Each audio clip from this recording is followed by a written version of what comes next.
Bismillah, assalamu alaikum wa rahmatullahi wa barakatuh.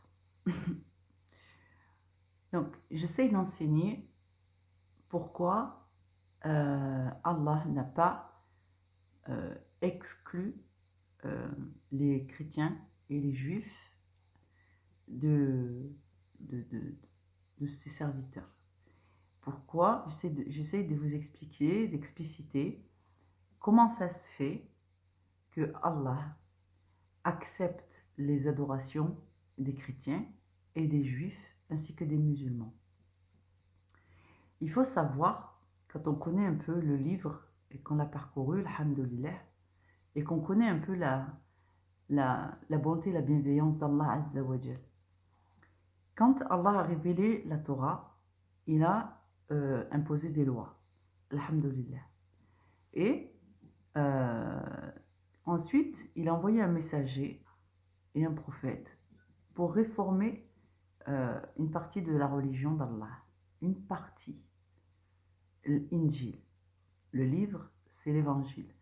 Donc, Allah a envoyé Jésus à Isa salam pour réformer une part de la Torah et pour apporter les nouvelles réformes qui viendraient s'ajouter à la révélation des feuilles déployées de Moïse et d'Abraham. Donc, alhamdoulilah, voilà la religion d'Allah enrichie d'un nouveau livre, l'évangile. Alhamdoulilah, pendant un certain nombre de temps, soit 640 ans, à partir de Isa alayhi salam, Allah a déployé encore un nouveau livre, une nouvelle révélation, et il a envoyé un nouveau messager et prophète, Mohammed alayhi salam, qui porte avec lui le message du Coran. Le Coran est venu et réformer une partie de l'évangile et une partie de la Torah. L'évangile était venu réformer une partie de la Torah et apporter de nouvelles réformes.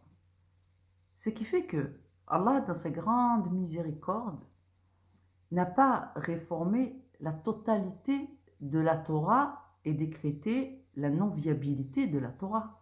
Puisque dans le Coran, il y a un certain nombre de lois héritées de Moïse et d'Abraham qui sont toujours en vigueur. Notamment le pèlerinage à la Mecque, certaines règles du djihad, certaines règles des sacrifices qu'on fait, des offrandes sacrificielles qu'on fait à la Mecque, notamment de faire une offrande d'un mouton par exemple, de faire les pas qui sont traditionnellement admis que faisait son épouse radiyallahu anha. Donc une grande partie de la Torah est toujours active dans le Coran. Donc le judaïsme en tant que tel, donc les juifs qui voudraient pratiquer la religion d'Ibrahim alayhi salatu wassalam, continuent à adorer un Dieu unique, et quand bien même ils font de grandes erreurs, et bien il y a une part de leur adoration qui est acceptée par Allah, parce que c'est le monothéisme, ce sont les règles d'Allah. Et Allah a dit, quand tu fais le bien et que tu m'obéis, ne serait-ce que du grain d'un poids de moutarde, ce n'est pas perdu. Si tu espères en Allah et que tu es sincère dans ton adoration. Donc ça, c'est juste pour dire que les gens, il faudrait que je fasse une vidéo sur la malédiction qu'Allah a décrétée pour le peuple juif, et de vous expliquer la différence entre les juifs qui suivent le judaïsme de façon chevronnée, tels qu'ils étaient avant d'avoir rejeté Isa alayhi salatu wassalam, donc dans leur arrogance. Et quant aux juifs qui sont contemporains aujourd'hui, qui reconnaissent Isa, qui se sentent attachés au judaïsme, qui adorent un Dieu unique, et ainsi de suite. Inch'Allah, je vous ferai une vidéo sur ce sujet pour essayer de vous expliquer la malédiction, comment elle se reporte sur les générations d'après, et comment on peut faire pour éviter cette malédiction, et comment Allah, dans sa grande miséricorde, n'a pas condamné toutes les générations descendantes. Alhamdulillah, il y a des issues. Donc j'étais en train de vous dire que dans la Torah, il y a encore des choses qu'on fait aujourd'hui. Donc un juif qui serait un juif modéré, qui ne rejetterait pas Isa, qui ne rejette pas le prophète Mohammed, qui ne rejette pas Jésus, qui n'est pas ennemi de l'islam ou de la chrétienté, ces actes d'adoration seraient acceptés par Allah, parce qu'il respecte les gens du livre, ce qui est aussi un commandement de l'islam. Donc ça, c'est une étape. La deuxième étape, c'est l'évangile. Allah par le Coran, a réformé une part de l'Évangile, mais il n'a pas réformé la totalité de l'Évangile. Par exemple, Allah, l'Évangile, les chrétiens euh, égorgeaient des bêtes en sacrifice, dont ils mangeaient la chair, alhamdoulilah, sur des pierres dressées. Or, Allah a maintenu le sacrifice, mais il nous a interdit désormais de sacrifier des bêtes sur les autels dressés. Donc, il y a une réforme, mais les actes sacrificiels sont toujours en vigueur. Le ramadan, le carême, dont s'acquittaient déjà les chrétiens, est toujours en vigueur. Donc, des chrétiens qui continueraient à suivre la sunna de Isa en respectant ses préceptes, notamment les 5 prières par jour, seraient toujours en conformité avec les commandements divins. Donc, bien qu'ils commettent des erreurs qui sont quand même importantes, attention, parce que là on parle de péché d'associationnisme. Donc, quand on adore le prophète ou qu'on adore sa mère et qu'on les inclut dans les prières, c'est de l'associationnisme, parce que Allah a interdit l'intercession et l'association. Donc, ça c'est dans des réformes. Donc, à l'époque de Jésus, Aïssa alayhi salatu salam, les chrétiens adoraient Dieu parce que Aïssa adorait Dieu. Et à la mort de Jésus, alayhi salatu salam, les chrétiens se sont divisés en sectes et se sont mis à adorer Jésus comme s'il était Dieu.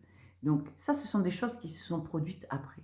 Mais si on reprend le contexte, à l'époque de Jésus, avant qu'il ne meure sur la croix, les gens s'acquittaient de l'aumône, ils s'acquittaient des prières, ils reconnaissaient le prophète et messager d'Allah et ils adoraient Dieu tel que faisait leur prophète. Leur prophète les a appelés à croire à Dieu unique, le Dieu d'Abraham.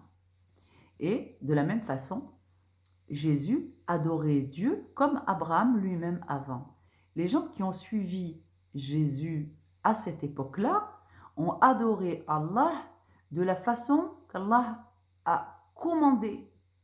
Donc, selon Abraham, qui était le premier à appeler les serviteurs de Dieu des gens soumis, soumis, rappelons-le, qui en arabe se dit muslim, muslim. Donc, muslim, en français, c'est musulman.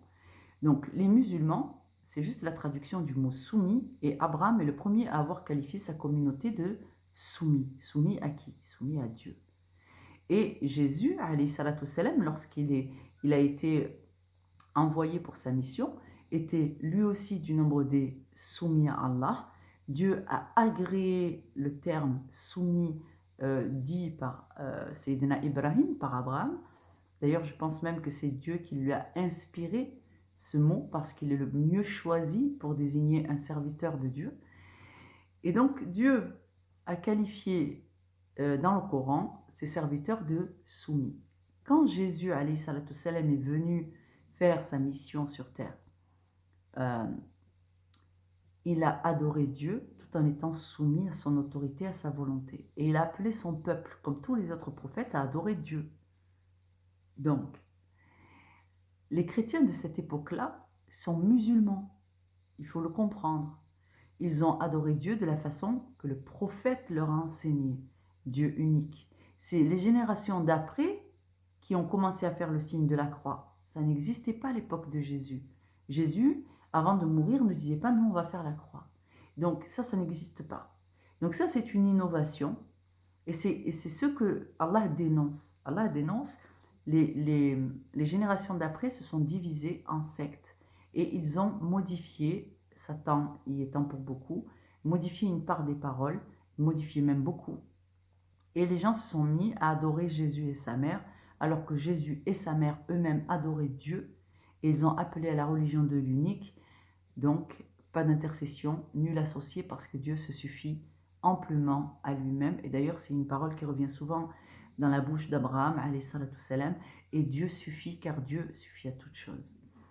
Donc, ça c'est pour vous enseigner aussi que Allah nous a ordonné de parler entre gens du livre, d'échanger tout en étant le plus respectueux possible, une parole de piété et beaucoup de bienveillance avec les autres communautés du livre. parce qu'on ne peut pas dire les autres religions parce que c'est une seule et même religion. Donc, nous n'avons qu'une seule religion et la révélation de cette grande et belle religion se divise en 3 grands pans. Le pan entre Adam et Abraham, qui est considérable, donc des feuillets, le Zabour, les feuilles déployées de Moïse et Abraham. Donc jusque-là, alhamdoulilah, on parle de la Torah. Ensuite, la Torah a été maintenue pendant un certain temps, subhanallah, jusqu'à l'arrivée de Isa alayhi salatu salam, et avec les réformes que Dieu a voulu, et les nouvelles règles. Donc les réformes, c'est on vient changer ce qui existait, une partie de ce qui existait. On a gardé une grande part, on a changé une petite partie et on est venu ajouter des règles. Donc ça, c'est l'évangile. L'évangile est une volonté d'Allah. Les gens de l'époque qui ont adoré Dieu comme on nous l'a enseigné, sans lui associer qui que ce soit, sont des musulmans. C'est-à-dire qu'en islam, on reconnaît ces gens-là comme étant des gens de notre communauté et même des gens d'une grande qualité dans l'adoration d'Allah. Et des exemples. Ceux qui suivirent après la disparition de Isa alayhi salatu wassalam, ont divergé. Et il y a eu beaucoup de choses qui ont été faites, d'aménagement, de changements et ainsi de suite. Et à l'époque de Jésus, subhanallah, Jésus d'ailleurs qui s'était mis très en colère contre l'ostentation des prêtres de l'époque, et quand il leur a dit de reconnaître la religion de Dieu, l'unique, et que Dieu n'a pas demandé que l'aumône serve à construire des grands palais pour engraisser des prêtres, mais plutôt pour servir tous les indigents, alors qu'à cette époque-là, il y avait beaucoup de maladies, beaucoup de gens pauvres, beaucoup de gens qui n'avaient pas de domicile, des mendiants et ainsi de suite. Et Jésus, subhanallah, a déploré donc, ce qui avait été fait en l'absence donc d'un messager. Et les gardiens de la Torah s'étaient accaparés les richesses et ainsi de suite, étaient complètement dévoyés. Donc, de toute façon, ceux-là n'ont pas voulu suivre Jésus. Mais ceux qui ont suivi Jésus, Allah dit dans le Coran, ils se sont rebaptisés chrétiens. Mais écoute, je lis le Coran depuis longtemps. Et alhamdoulilah, par la grâce de Dieu, je n'ai pas vu un seul passage dans le livre où Dieu dit cessez de vous baptiser chrétien.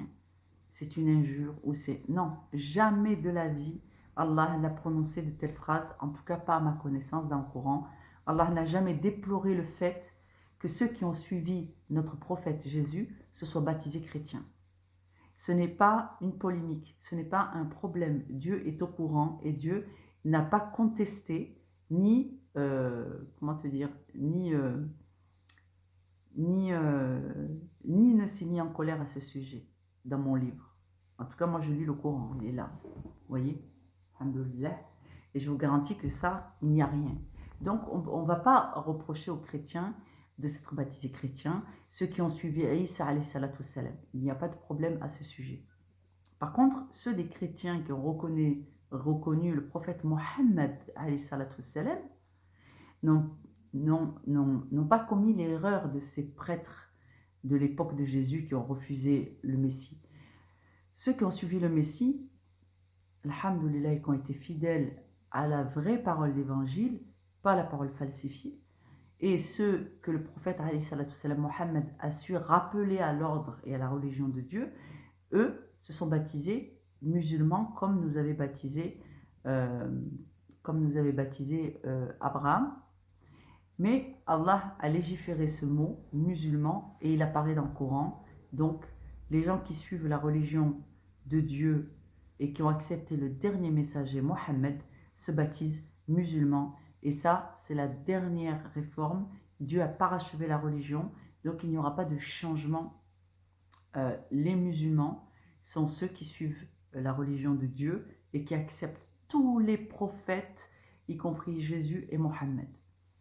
Tout ça pour dire que, quant aux chrétiens d'aujourd'hui, il est complètement idiot et stupide de les prendre pour ennemis, parce qu'en réalité, ceux qui pratiquent réellement la religion, qui se maintiennent dans la chasteté, qui se maintiennent dans la piété, qui cherchent l'agrément de Dieu, qui retiennent le mal, qui l'empêchent donc, et qui font le bien et qui font le rappel de Dieu, parce qu'eux aussi ils font la da'wa, et qui maintiennent la salat, la prière, et qui invoquent Dieu beaucoup, et qui cherchent donc à rester pieux, ceux-là sont des serviteurs d'Allah. C'est indéniable. Et Dieu d'ailleurs le dit lui-même. Il le dit, Surat al-Pèlerinage, verset 40. Et voilà ce que dit Allah à ce sujet. Donc si j'arrive à lire. Il dit donc,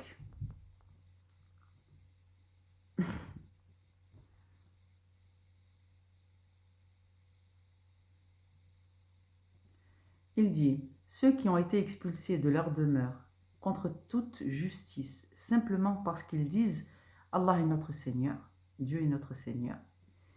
Si Allah ne repoussait pas les gens les uns par les autres, les ermitages seraient démolis, ainsi que les églises, les synagogues et les mosquées où le nom d'Allah est beaucoup invoqué. Allah soutient certes ceux qui soutiennent sa religion, une religion, 3 livres. Allah est assurément fort et puissant. Il dit, ceux qui, si nous leur donnons la puissance sur terre, accomplissent la prière, acquittent l'aumône, ordonnent le convenable et interdisent le blâmable, cependant l'issue finale de toute chose appartient à Dieu. Vous voyez dans ce verset par exemple, Allah n'a pas demandé, clairement, n'a pas demandé d'être l'ennemi de ceux qui adorent Dieu dans les synagogues ou dans les églises. Ce n'est pas la volonté d'Allah. La volonté d'Allah est celle que nous observons aujourd'hui, c'est-à-dire que Allah a autorisé les gens à l'adorer. Et donc, s'ils adorent Allah selon ce qui est valable de la Torah, alors ils sont musulmans, mais ils commettent des erreurs, nous en faisons tous, et leur religion mérite d'être améliorée, leur connaissance mérite d'être améliorée, et leur sens de la compréhension des exégèses globales de la volonté de Dieu mérite d'être amélioré.